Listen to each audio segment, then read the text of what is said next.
Hi viewers, welcome to doctor fax. నేను మీ doctor Srinath. ఈరోజు మనం మాట్లాడుకునేటువంటి టాపిక్ కీలాయిడ్, KELOID, కీలాయిడ్. తెలుగులో చెప్పుకుందామంటే కాయ, చర్మం పైన ఏర్పడేటువంటి ఒక పెద్ద కాయను కీలాయిడ్ అని అంటాము. ముఖ్యంగా ఇది ఏ భాగాల్లో వస్తుందంటే ఛాతీ భాగం పైన అత్యధికంగా వస్తుంది. ఇప్పుడు మనం స్పైడర్ని చూస్తుంటాం, సాలెపురుగుని చూస్తుంటాం. అలాంటి పెద్ద సైజు సాలెపురుగులు మన దేశంలో తక్కువ, బయట దాంట్లో మనం ఇంటర్నెట్లో చూసే ఉంటాం పెద్ద పెద్ద స్పైడర్స్ ఎట్లా ఉంటాయి. సో అలాంటి పెద్ద స్పైడర్ ఒక ఛాతీ పైన నిలబడి ఉంటే, అతుక్కొని ఉంటే ఏ విధంగా ఉంటుందో, ఒక మచ్చ ఒక చర్మం పైన కాయలాగా ఉంటే ఆ విధంగా ఉండిపోతుంది అనమాట చర్మం పైన. దాన్ని కీలాయిడ్ అంటాం. అత్యంత పెద్దగా ఉన్నా కూడా కీలాయిడ్స్ చర్మం పైన ఏర్పడుతూ ఉంటాయి, కాయల్లాగా ఏర్పడుతుంటాయి. చర్మానికి పై లేయర్ ఉండేటువంటి పొర వాపుకు గురయ్యి థిక్గా మారిపోయి అతుక్కుపోతుంది. అంటే ఇప్పుడు ఈ లెఫ్ట్ ఛాతీ భాగాన్ని రైట్ ఛాతీ భాగాన్ని దగ్గరికి చేసేసి ఒక స్టిక్కర్, ఒక బ్యాండెడ్ వేస్తే ఏ విధంగా ఉంటుందో, ఒక ఒక ప్లాస్టర్ అతకబెడితే ఏ విధంగా ఉంటుందో అట్లా అతుక్కబెట్టేసినట్టుగా ఉంటుందన్నమాట. అది కీలాయిడ్ అంటాము. దీనివల్ల ఏంటి, ఊపిరి పీల్చుకోవడానికి ఇబ్బంది, పడుకున్నప్పుడు నొప్పి, తిమ్మిరిలాగా మంటలాగా ఉంటుంది. కొందరికి అందులో నుంచి చీములాగా నీరులాగా రావడము, ఆ నీరు ఒక్కోసారి బయటికి రాక పెయిన్ఫుల్గా ఉంటుంది, విపరీతమైన పెయిన్ ఉంటుంది, పడుకోనివ్వదు, విపరీతమైన జ్వరం వచ్చినట్టుగా ఉంటుంది, నీరసం నిస్సత్వం ఉంటుంది, ఏ పని పైన ధ్యాస పెట్టుకోనివ్వదనమాట. అలా ఛాతీ భాగంలో ఏర్పడే కీలాయిడ్స్ అత్యంత మొండిగా ఉంటాయి. ఇంకో చోట కీలాయిడ్ ఎక్కడ వస్తుందంటే, ముఖ్యంగా అమ్మాయిల్లో ఈ చెవి కుట్టినప్పుడు ఇక్కడ కొందరికి కాయలాగా ఏర్పడుతుంది. ఈ భాగం అంతా కూడా ఉబ్బెత్తుగా, అది రోజు రోజుకి సైజ్ పెరుగుతూ కూడా ఇంత బెలూన్ లాగా అయిపోతూ వస్తుంది, చిన్న సైజ్ బెలూన్ లాగా ఉబ్బి ఉంటుంది.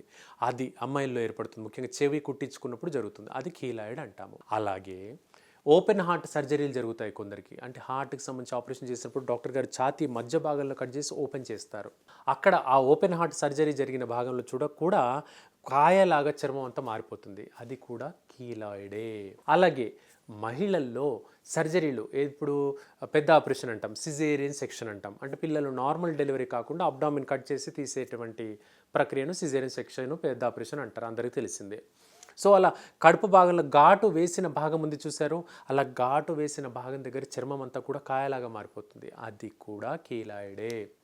కొందరికి ఇప్పుడు రొమ్ము ఉంది, బ్రెస్ట్ భాగం ఉంది, ఆ బ్రెస్ట్ భాగం రోజు రోజుకి సైజ్ పెరిగినా, ప్రమాదకరమైనటువంటి కణితిలాగా ఉన్న సర్జన్ని కలిసినప్పుడు డాక్టర్ గారు కట్ చేసి తీసేస్తారు. ఆ సర్జరీ అయిపోయింది, అక్కడ భాగం దగ్గర సర్జరీ అయిపోయింది. సర్జరీ అయిన తర్వాత మనకు కోలుకుంటున్న దశలో ఆ భాగం అంతా కాయలాగా మారిపోతుంది, బ్రెస్ట్ రీజన్లో కాయలాగా మారిపోతుంది. అది కూడా కీలాయిడే. ఇలా శరీరంలో 4-5 చోట్ల పలు రకాల కీలాయిడ్స్ ఏర్పడుతుంటాయి. ఇవి చాలా మొండిగా ఉంటాయి. ఎవరికి మొండిగా ఉంటుందంటే, చిన్నపాటి ఓపెనింగ్ ఉండిపోతుంది, ఆ కీలాయిడ్లో చిన్నపాటి రంధ్రం ఉండిపోతుంది. ఆ రంధ్రం గుండా చీము, నెత్తురు విపరీతంగా రావడం, దుర్వాసనతో కూడి ఉండడం, ఫౌల్ స్మెల్లింగ్ పస్ అనేది ఏర్పడుతూ ఉంటుంది. వాళ్ళకు చాలా ఇబ్బందికరంగా మారుతుంది, ఎంత చేసినా తగ్గదు. అలాంటి వ్యక్తులకు హోమియోపతిలో చాలా చక్కని పరిష్కారం ఉంటుందండి.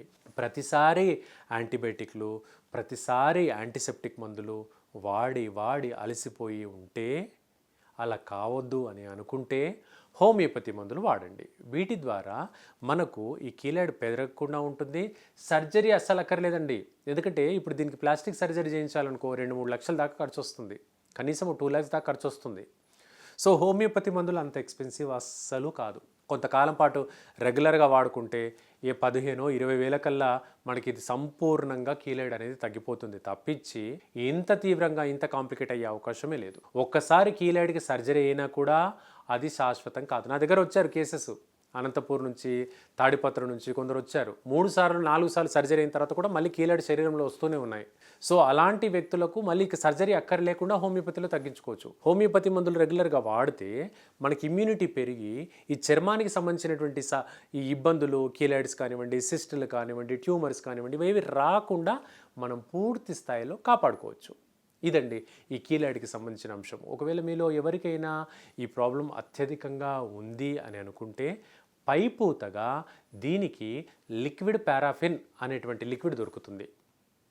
మామూలు మెడికల్ షాప్లో కూడా దొరుకుతుంది, లిక్విడ్ పారాఫిన్ అంటాము. ఇది ప్రతిరోజు నైట్ కొంతమేర అప్లై చేస్తే ఆ కీలాయిడ్, ఆ కాయ, చర్మం పైన ఏర్పడినటువంటి కాయ అనేది కొంచెం మెత్తబడుతుంది. దాంతోపాటు సపోర్టివ్గా ఇంటర్నల్గా లోపలికి హోమియోపతి మందులు వాడండి, మంచి పరిష్కారం ఉంటుంది. భవిష్యత్తులో ఈ ప్రాబ్లం అక్కర్లేదు, ఇంకా మనం యాంటీబయాటిక్లు అక్కర్లేదు, స్టెరాయిడ్స్ అక్కర్లేదు, సర్జరీలు అస్సలు అక్కర్లేదండి, కంప్లీట్గా తగ్గుతుంది. ఇది ఈరోజు టాపిక్ అండి కీలాయిడ్. రేపు ఇంకొక మంచి టాపిక్తో మళ్ళీ ఇక్కడే డాక్టర్ ఫ్యాక్స్లో కలుసుకుందాం. Keep watching. Thank you.